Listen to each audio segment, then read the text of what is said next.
Hello, আসসালামু আলাইকুম। Habiba mobile solution চ্যানেলে আপনাদেরকে স্বাগতম। আজকে আমরা একটা গুড নিউজ দিতে যাচ্ছি আপনাদেরকে। সেটা হলো, এখন থেকে আপনার বাচ্চার জন্ম নিবন্ধন করতে আপনাদের জন্ম নিবন্ধন লাগবে না। তার মানে হলো, বাচ্চার জন্ম নিবন্ধন করতে গেলে বাবা মায়ের জন্ম নিবন্ধন লাগবে না। সেটা কত বয়স থেকে এবং কত বয়স থেকে শুরু আর কত বয়স থেকে বাবা মার জন্ম নিবন্ধন লাগবে সেই সম্পর্কে বিস্তারিত আলোচনা করব।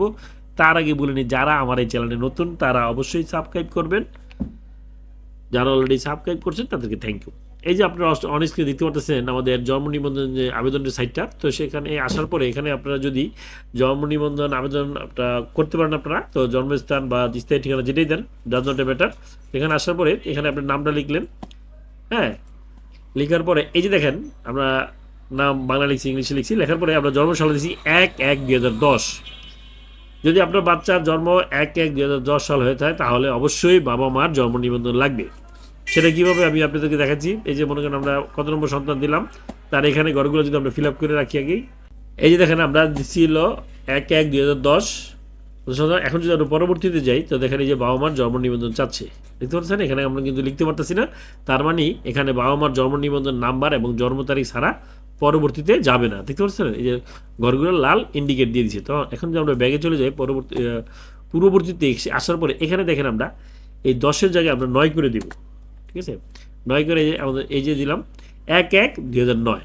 এখন যদি আমরা পরবর্তীতে চলে যাই তো দেখেন এখানে কিন্তু আপনি বাবা মায়ের জন্ম নিবন্ধন ছাড়াই কিন্তু আপনি এখানে লিখতে পারতেছেন। দেখছেন, এই যে আমরা লিখতে পারতেছি, দেখছেন দেখছেন এই যে লিখলাম বাবার নাম। হ্যাঁ, এই যে এখান দিয়ে দিতে পারতেছি যদি আমরা 2009 সাল দিই। বুঝতে পারছেন? তার মানে হলো, আমরা যদি 2010 সাল দিই তাহলে বাবা মার 10 সাল থেকে মানে বর্তমান পর্যন্ত আপনাদের বাবা মায়ের জন্ম নিবন্ধন লাগবে বাচ্চার জন্ম নিবন্ধন করতে গেলে। আর আগে যেরকম নিয়ম ছিল 2020 সাল থেকে 2021 সাল থেকে আপনার জন্ম নিবন্ধন লাগতো, তো সেই জায়গায় শিথিল করা হয়েছে আপনার প্রায় 9 বছর, মানে 2009 সাল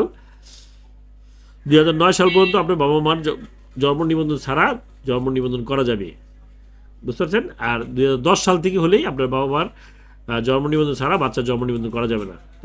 এই ছিল আজকের সুসংবাদটা। আপনাদের যদি বুঝতে সমস্যা হয় সেক্ষেত্রে কমেন্ট বক্সে জানিয়ে দেবেন। আর এরকম ভিডিও পেতে হলে অবশ্যই বেল বাটন এবং সাবস্ক্রাইব বাটন ক্লিক করতে ভুলবেন না। Thank you.